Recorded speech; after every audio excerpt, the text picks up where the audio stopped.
Ah, c'est chaud. Bon, bienvenue dans cette nouvelle vidéo. Bienvenue. Je sais que ça peut paraître un peu étrange parce que vous avez l'habitude de mes intros.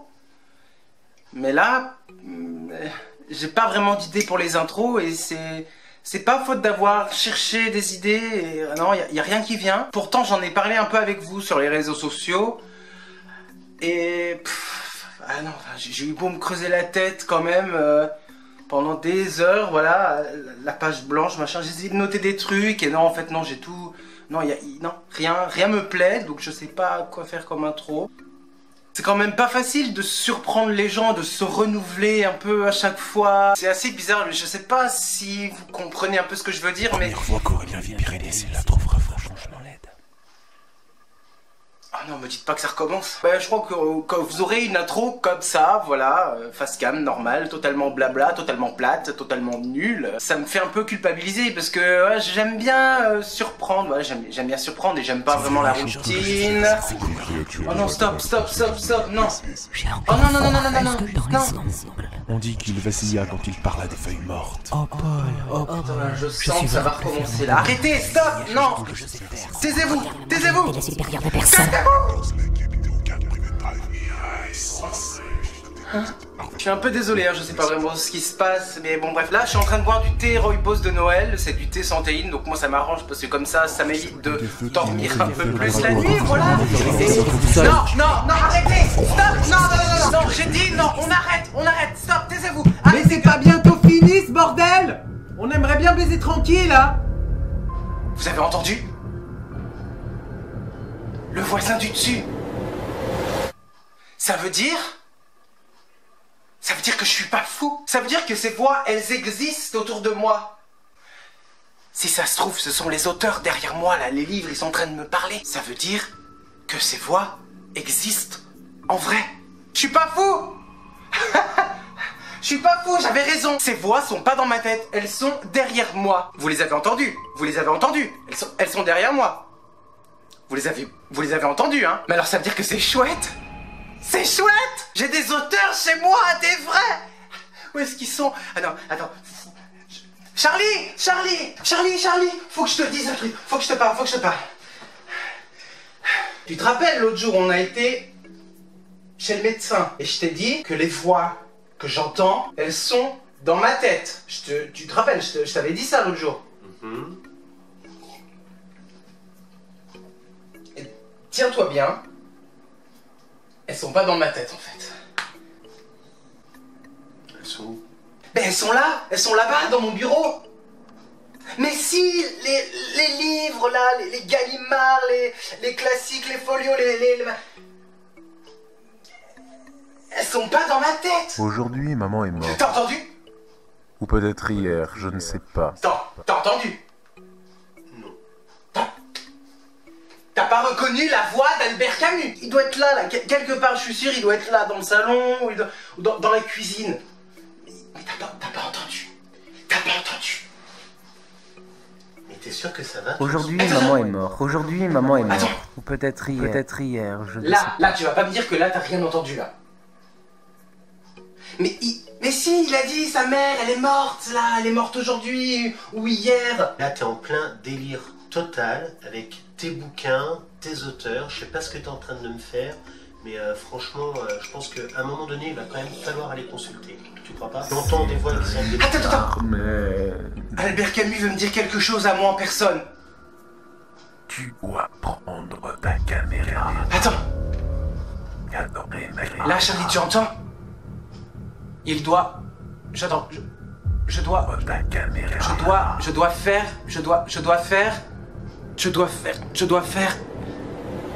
un book haul.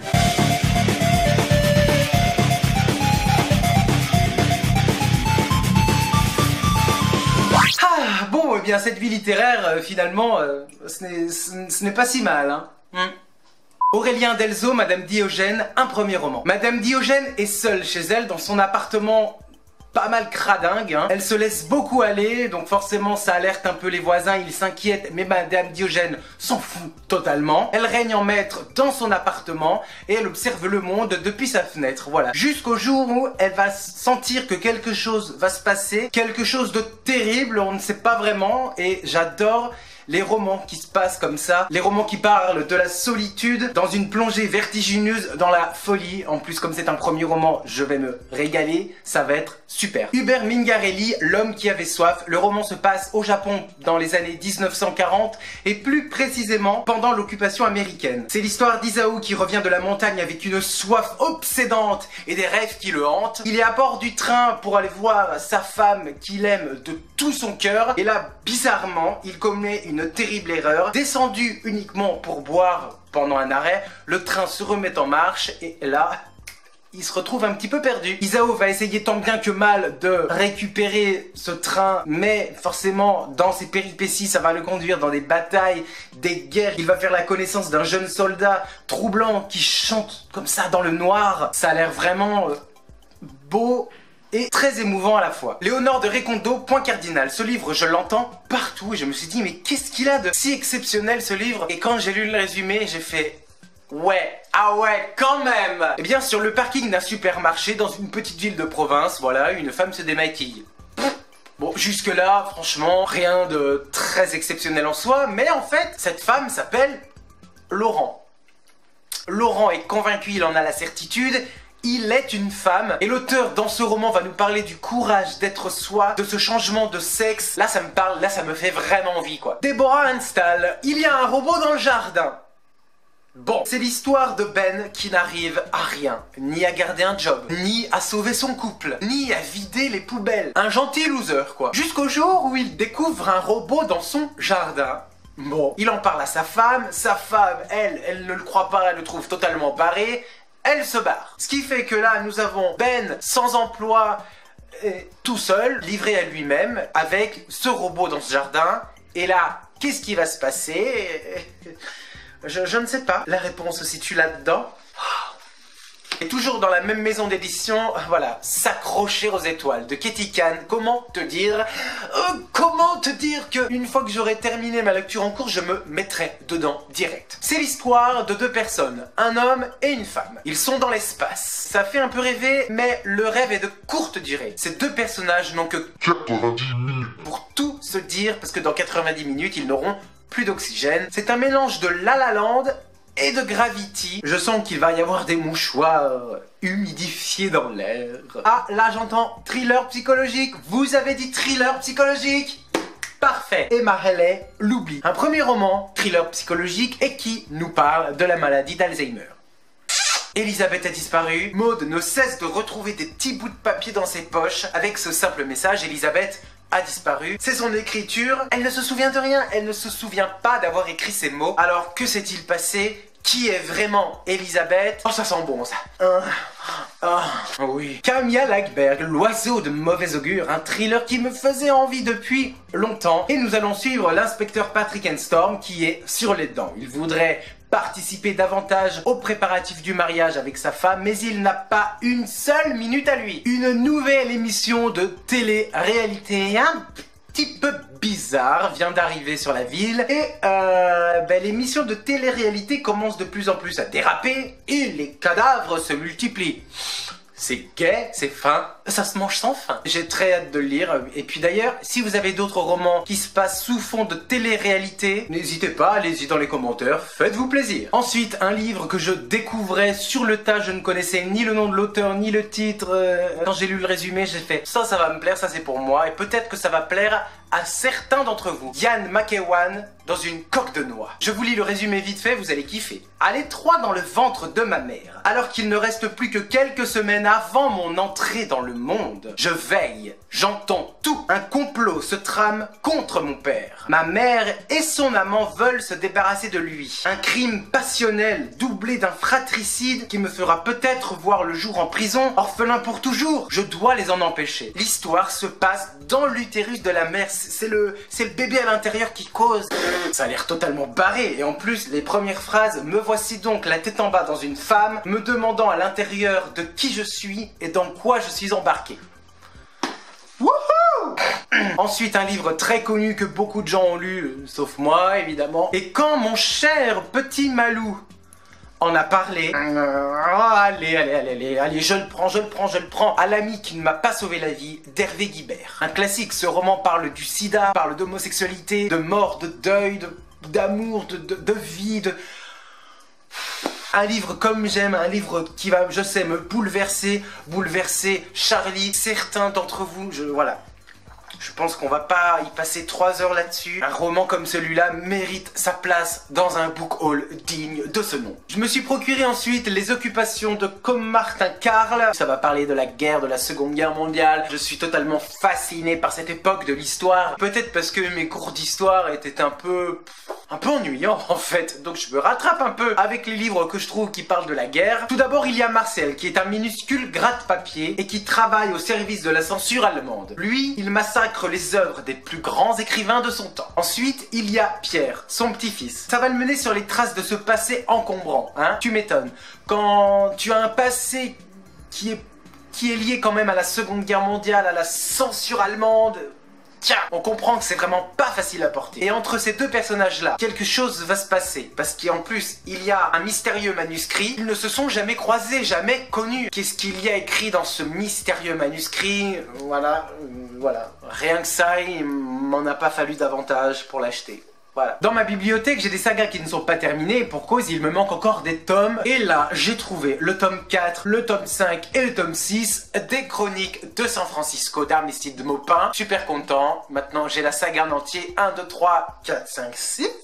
Voilà. En gros, de quoi ça parle, les Chroniques de San Francisco? Eh bien, comme vous pouvez le voir, il y a des arcs-en-ciel sur les couvertures. Ça va parler d'homosexualité, ça va se passer à San Francisco. Forcément, San Francisco, c'est très gay-friendly. Très hâte de me plonger dedans parce qu'on m'en a dit que du bien. Là aussi, voilà, ça va parler d'acceptation de soi, de confiance en soi, de tout ça. Enfin, tu vois, ça va me plaire. Oh oui, ça va me plaire. Louis Calafert, La mécanique des femmes. Alors ce livre, c'est pas celui que je voulais trouver à la base de cet auteur-là, mais bon, j'ai trouvé celui-là, attends, allez, c'est bon, on va lire le résumé, faut pas déconner non plus. Alors, avec toi je bande, je n'oublie pas un homme qui m'a fait bander.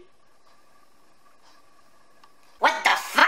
Je sens que ce livre va être un peu trash, je sens que ce livre ne va pas plaire à tout le monde, et en effet, en feuilletant le livre, j'ai eu raison. Quand elle lui dit « Emmène-moi dans un endroit bien glauque, bien dégueulasse, où il y aura un tas de ferrailles, de vieilles saloperies, tu me coucheras là-dessus et c'est moi qui te ferai l'amour », bon, je dirais pas que ce livre est un roman pornographique, mais quand même...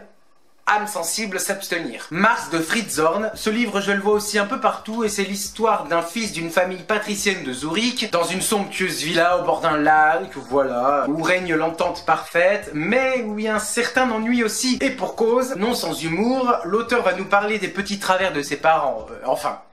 Quand je dis non sans humour, c'est plutôt avec une ironie bien noire, voilà, parce que l'homme découvre qu'il est atteint du cancer. Voilà, il va nous parler un peu de tout ça. Ça sent bon. Ensuite, je me suis procuré La soif d'Andrei Gerasimov. Là, nous allons suivre un jeune bidasse russe qui revient de son service militaire en Tchétchénie, le visage monstrueusement brûlé après l'attaque de son tank par les Boïeviki. Va falloir que je regarde dans le dictionnaire la définition de Boïeviki. Et pour oublier cette mésaventure, il va boire comme seuls les Russes savent le faire, jusqu'à la mort. Bon. Et c'est là où il va faire la connaissance d'un peintre raté qui va lui apprendre 2 choses. Tout d'abord, boire de la vodka sans s'imagrer, déjà. Et deuxièmement, ouvrir ses yeux au monde pour mieux le peindre. L'homme va mettre en pratique la seconde leçon essentielle de son maître, qui est d'apprendre à voir, donc d'apprendre à dessiner, et donc d'apprendre à vivre. Ensuite, je me suis procuré un roman. Quand j'ai lu le résumé, j'ai fait « On dirait moi ou ça se passe comment ?» Nancy Houston, Le club des miracles relatifs. C'est l'histoire de Varian. Bon, Varian, c'est un garçon singulier, doté d'une intelligence rare et d'une mémoire sans faille. Mais malgré l'amour de sa famille, il s'isole dès sa petite enfance. Lui qui est hypersensible, surdoué et pas vraiment viril, eh bien il devient un jeune homme compulsif, impuissant et très obsédé. Et c'est dans cet état de vulnérabilité que, parti à la recherche de son père, au cœur d'une région déchiquetée par de gigantesques opérations d'extraction, pétrolière. Une gueule cassée dans une histoire pas si simple que ça. Puis la couverture quoi, la couverture est tellement belle. Tellement belle. Aki Shimazaki Tsubaki. Alors, déjà, prenons le temps d'admirer cette couverture printanière magnifique. Et j'ai remarqué que toutes les autres couvertures de ces romans sont aussi sublimes, aussi printaniers comme ça. Et je sais pas vraiment de quoi ça parle, mais je sais que c'est intime, bouleversant, pudique, sensible, naturel, simple. Là où l'émotion est là, mais tu ne la sens pas vraiment. Mais t'inquiète, elle va arriver et tu vas t'en prendre plein la poire. C'est une auteure japonaise qui écrit en français. Plus je la vois en librairie et plus je suis attiré par elle, par ses livres. Et je sais déjà que je vais aimer. Alors dites-moi dans les commentaires s'il y a déjà des auteurs comme ça que vous avez jamais lu, mais que vous avez envie de lire et que vous savez déjà d'avance que ça va être des gros coups de cœur, des gros coups de foudre. Ça me l'a fait avec Christian Bobin, Amélie Nothomb, Virginie Despentes et je sais plus qui. Je me dépêche de finir de tourner parce qu'il y a des vidéos là sur Pokémon. Là, il faut que j'aille jeter un œil. Allez, courage. Plus que 2 bouquins. Alors pour ceux qui me connaissent et me reconnaissent, pour ceux qui sont là depuis quand même un bon moment, il y a des auteurs comme ça, tu peux pas t'empêcher de crier quand tu trouves le livre que tu cherchais depuis tellement longtemps, depuis des années. On a été avec Charlie dans une brocante pas très loin de la maison et je me suis dit, oh mais si ça se trouve il y aura ce livre-là, celui que j'attends, tu vois. Je l'ai pas trouvé. Et finalement, en cherchant un peu plus, je l'ai trouvé au dernier moment. C'est le livre qui a changé ma vie. Mon livre préféré de tous les temps, de tout ce qui n'a jamais été écrit sur Terre, blablabla. Et quand même, dans cette édition-là, c'était dur à trouver. Et maintenant, ces chaussettes, je vais pouvoir le mettre dans la bibliothèque là-bas pour un peu compléter la collection. Allez, je ne fais pas durer le suspense plus longtemps. Non, il s'agit Patricius Kind avec son roman Le Parfum aux éditions Fayard avec le vieux prix en francs derrière. L'édition qui date des années 96, je crois. Regardez-moi ça. Pour ceux qui n'ont pas lu ce bouquin, mais qu'est-ce que vous attendez? C'est à la fois thriller, c'est à la fois très psychologique, très beau, très cruel aussi, sur le Paris du XVIIIe siècle. Bien dernier roman dans ce book haul, et cette fois-ci ce ne sera pas un roman d'occasion, ce sera un roman neuf, qui est sorti il y a vraiment pas très longtemps. Et vu que j'ai pas craqué quand même depuis un bon moment, je me suis dit tiens j'ai envie de me faire plaisir, et ce livre quand même me tentait. Alors si vous aimez les trucs barges, les trucs totalement barrés, si vous avez un peu apprécié l'univers du livre sans nom, le Bourbon Kid, j'ai l'impression que c'est un peu dans la même veine, je vous présente le livre Allez tous vous faire foutre d'Aidan Troen chez Sonatine. Pour ceux qui veulent en savoir plus sur l'auteur, ben dommage pour vous parce que vous n'aurez que cette image. Voilà, c'est bête hein. On n'en saura pas plus là-dessus. Par contre sur l'histoire, oui on en sait un peu plus. C'est l'histoire de Jack Price qui est à la cocaïne ce que les Uber sont au transport. Voilà, c'est un criminel en col blanc parfaitement organisé. Et un jour, quelqu'un a l'étrange idée d'engager un groupe de mercenaires, les 7 démons. J'adore. Pour le liquider. Mais grosse erreur. Énorme erreur. Parce que si Jack est un type vraiment très cool, il est aussi vraiment très barge. Pardon. J'ai pas pu m'empêcher de le prendre et je pense qu'il méritait aussi sa place dans ce book haul. Voilà. Et c'est tout ce que j'avais à dire et j'ai mal aux jambes et puis voilà, on a fini. Merci beaucoup d'avoir pris le temps de m'écouter, ça me fait très plaisir. N'hésitez pas à mettre des commentaires, à mettre des pouces, à partager, à me suivre sur les réseaux sociaux et à me soutenir sur ma page Patreon que je vous mettrai en barre d'infos et en fin de vidéo. Je vous embrasse bien fort, lisez plus que de raison. Prenez soin de vous, je vous aime. Mouah.